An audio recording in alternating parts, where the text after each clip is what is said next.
Let's place two students into a dynamic, high-stakes environment. We will call them Agent A and Agent B. Agent A carries a flawless academic record and perfect test scores. Agent B has average grades, but possesses a high degree of practical street smarts. Their environment rapidly introduces a critical threat, a large, ferocious, hungry-looking grizzly bear charging directly at them. Agent A immediately deploys their training. Under extreme duress, they flawlessly apply the distance equals rate times time formula, calculating that the bear will overtake them in exactly 17.3 seconds. Agent B ignores the mathematics entirely. Instead, they sit down, take off their heavy hiking boots, and quickly lace up a pair of lightweight running shoes. Agent A looks at this behavior with total confusion. They point out the mathematical reality. Human biology makes it impossible to outrun a charging grizzly bear. Agent B finishes tying their shoes and agrees. But they clarify their operational logic. The goal isn't to outrun the bear. The goal is to outrun Agent A. The apex predator simply bypasses the adaptable agent and makes a meal out of the purely analytical one. This thought experiment highlights a severe vulnerability in our educational infrastructure. We engineer systems that almost exclusively produce Agent A learners. We build fragile individuals who operate perfectly within controlled parameters, but fail completely the moment environmental variables shift outside the margins of a standardized test. Look closely at this bubble answer sheet. Modern schooling optimizes almost exclusively for this format, pushing students down an isolated channel of memory and calculation. This single-axis optimization works in a classroom, but it falls apart in the unpredictability of actual life, where problems rarely arrive with multiple-choice solutions. To correct this systemic failure, cognitive psychologists Robert Sternberg and Elena Grigorenko proposed the triarchic theory of successful intelligence. Their central assertion is that analytical ability, the skill heavily measured by the bubble sheet, is merely one-third of a complete cognitive architecture. True successful intelligence is the dynamic integration of three parallel abilities: analytical, creative, and practical. For educators, the ultimate mandate is to provide students with this complete cognitive toolkit. It does no good to teach a student to calculate the exact speed of a threat if they lack the practical sense to survive it.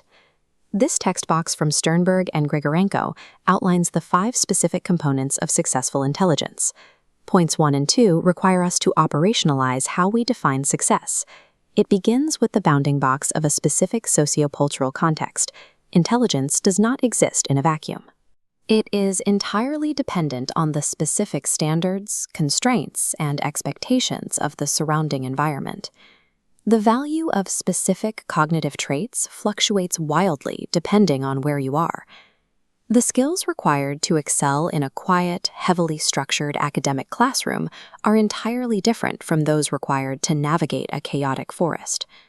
The learner acts as a node inside this environment, constantly interacting with these external parameters.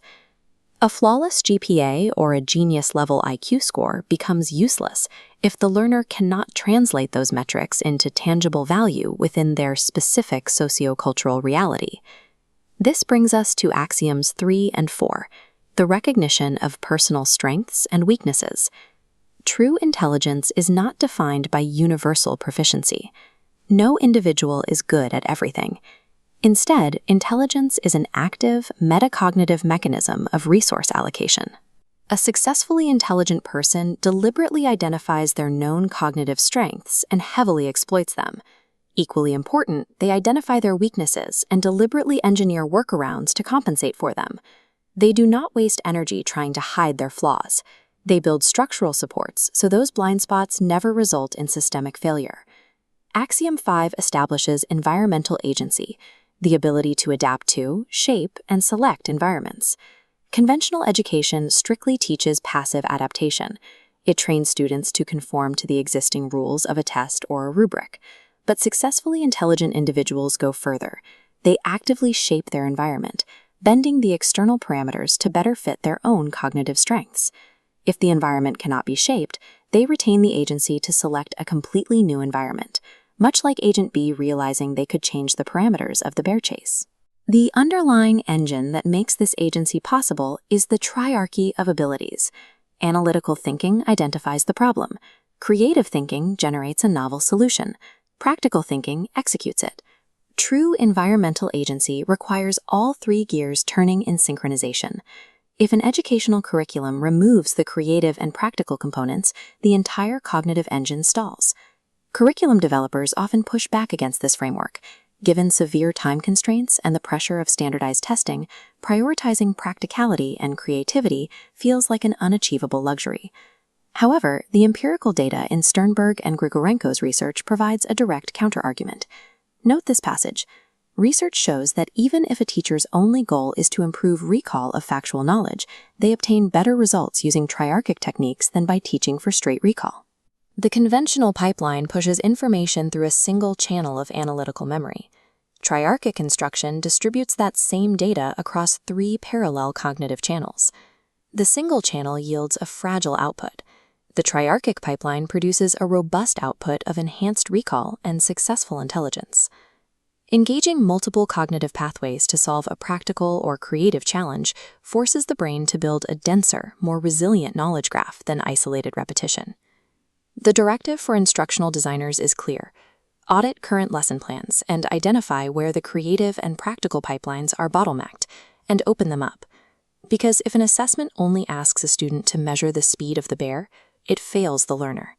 Education must be engineered to ensure they can survive the encounter.